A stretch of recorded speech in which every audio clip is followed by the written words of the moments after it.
Hi, welcome back. We are now going to jump into an interesting chapter in MySQL. In any version of SQL or any uh, SQL servers, giant queries. Giant queries is what we are going to discuss for next 4 or 5 videos. So let us start with a small but efficient database. So this database I have designed to make giant queries understanding better.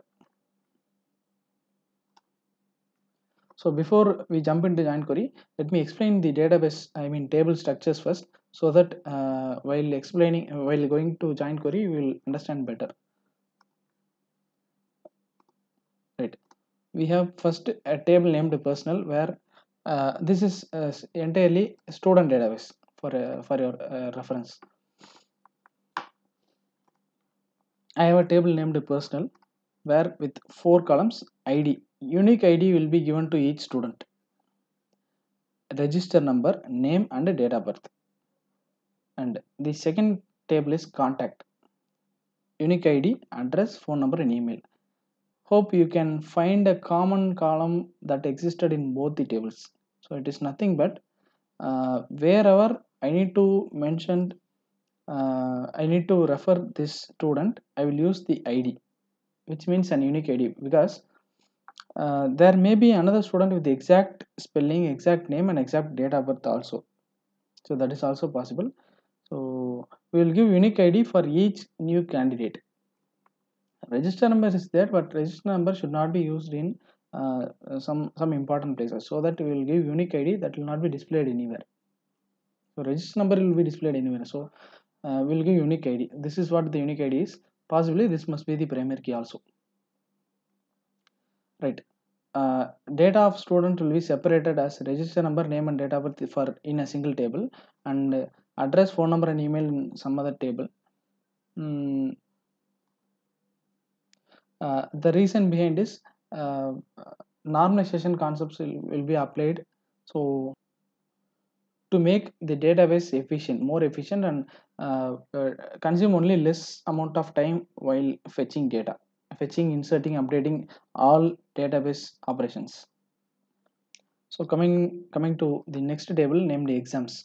So we have separate table for uh, logging the exam details.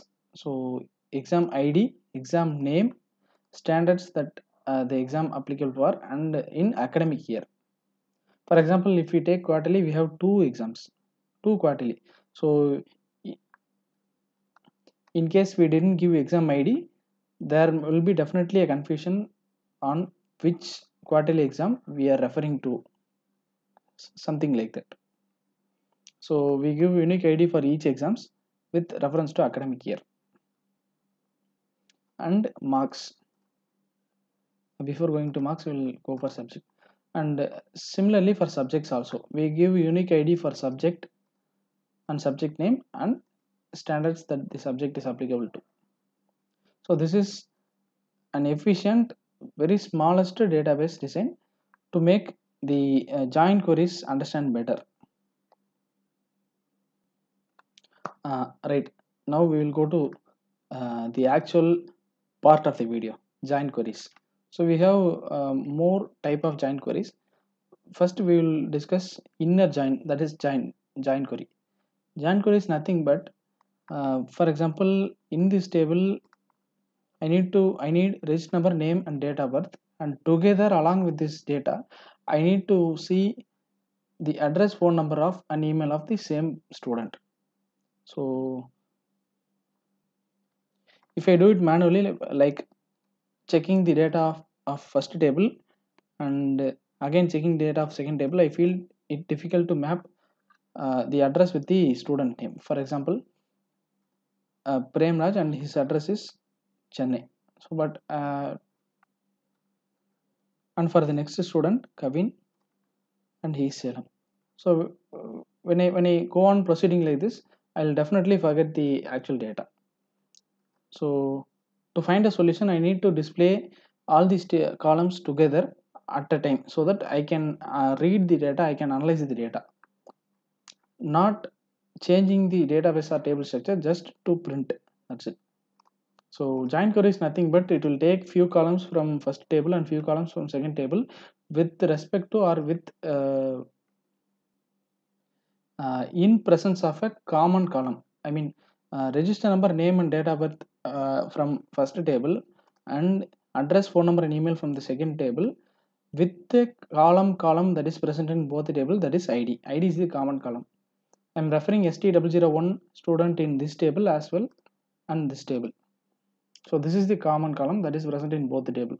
So getting few columns from table A and getting few columns from table B with the presence of common column between both the tables, these columns will be combined and displayed. That is what the join query is all about. So let us go to syntax. Select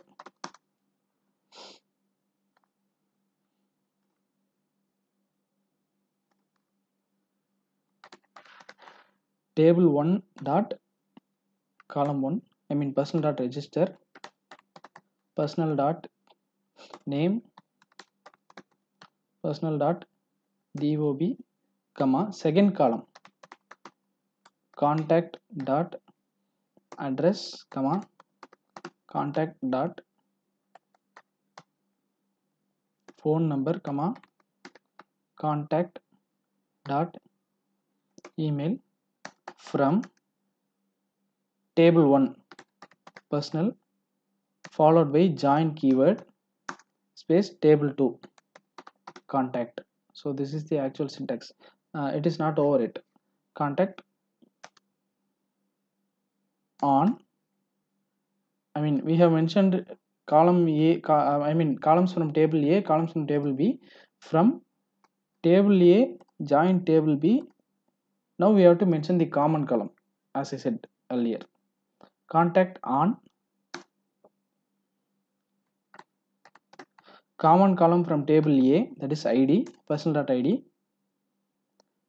equal to common column from table B, contact.id. So all the values that matches this criteria, that means id from personal, values from id from personal table which are all equal to values from id from contact table, those rows will be taken, and from those rows the selected columns here as mentioned here, that will be combined and printed. So this is what inner join is all about. Hope you can see. Initially I was struggling to map this student with this address, so now I can easily see this student is from Chennai, this student is from Erode, and this is from Coimbatore. But the actual table or database structure has not been changed. We have just accumulated data from various table and just viewed for our convenience. So every join query is for different kinds of viewing as like this. Hope this video is informative. In case any queries, you can leave feedback or comment below. Thanks for watching.